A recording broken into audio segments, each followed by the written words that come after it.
बढ़ते आगे, जहां पूर्व मुख्यमंत्री भूपेंद्र सिंह हुड्डा ने हरियाणा की सभी 10 लोकसभा सीटों पर बीजेपी के सफाई का बयान दिया, तो सिरसा लोकसभा क्षेत्र से बीजेपी के उम्मीदवार डॉक्टर अशोक तंवर ने पलटवार कर दिया। पलटवार करते हुए उन्होंने कहा कि ये सफाया हरियाणा की जनता कांग्रेस पार्टी का करेगी।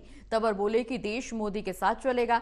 सिरसा में बीजेपी उम्मीदवार डॉक्टर अशोक तंवर से खास बातचीत की है टोटल न्यूज के associate editor doctor Mahesh Kumar ने।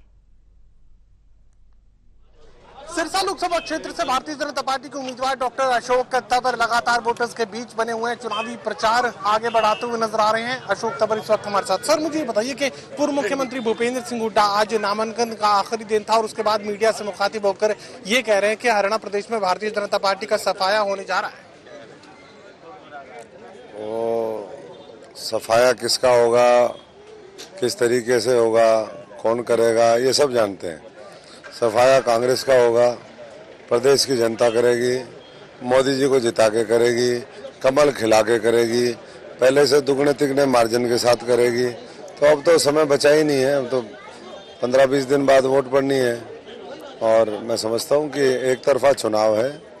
कहते हैं ना, कहाँ पड़े हैं चक्कर में और कोई नहीं है टक्कर में, तो टक्कर ही कोई नहीं है। हुड्डा साहब का 10 की 10 सीटों पर जीत का दावा सामने रखना कैसे देखते? दावा तो चुनाव से पहले कोई भी दावा कुछ भी कर सकता है। शुरुआत तो आप लोगों ने की थी। नहीं, हम तो जीतते रहे हैं इसलिए दावा कर रहे हैं। जो हारते रहे वो कैसे दावा कर सकते हैं? उनको तो कुछ न कुछ ठोस तथ्य देने चाहिए।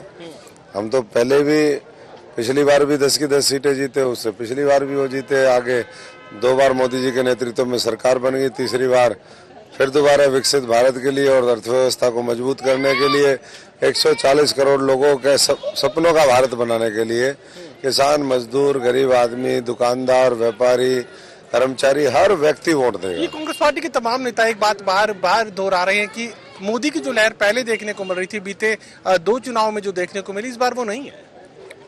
मैंने वही कहा कि वो तो पहले भी नहीं मानते थे।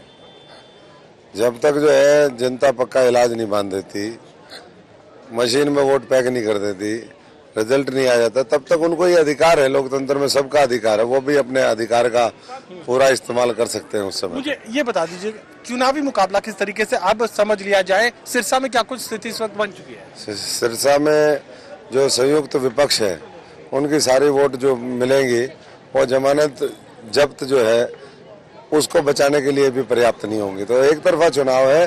कम से कम जो है 3 लाख वोट से पिछली बार जीते थे, उसमें 7,40,000 वोट बढ़ाने का लक्ष्य लेकर के भारतीय जनता पार्टी जन जन के बीच में जा रही है, सबका आशीर्वाद ले रही है।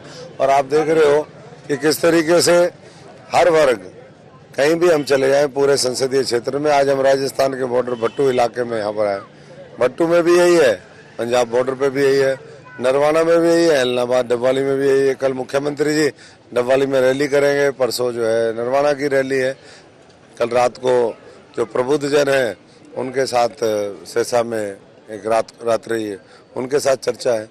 तो कहीं भी मुझे नहीं लगता कि कोई किसी तरीके के मुकाबले में दूसरा कोई व्यक्ति या पार्टी है। चलिए, भारतीय जनता पार्टी के उम्मीदवार डॉक्टर अशोक तंवर आगे का रोड मैप यहाँ पर बताते हुए नजर आ रहे हैं और साफ तौर से ये कह रहे हैं कि भारतीय जनता पार्टी की स्वीकार्यता लगातार वोटर्स के बीच बढ़ती जा रही है। सहयोगी कमल के साथ doctor Mahesh Kumar, total news, Sirsa.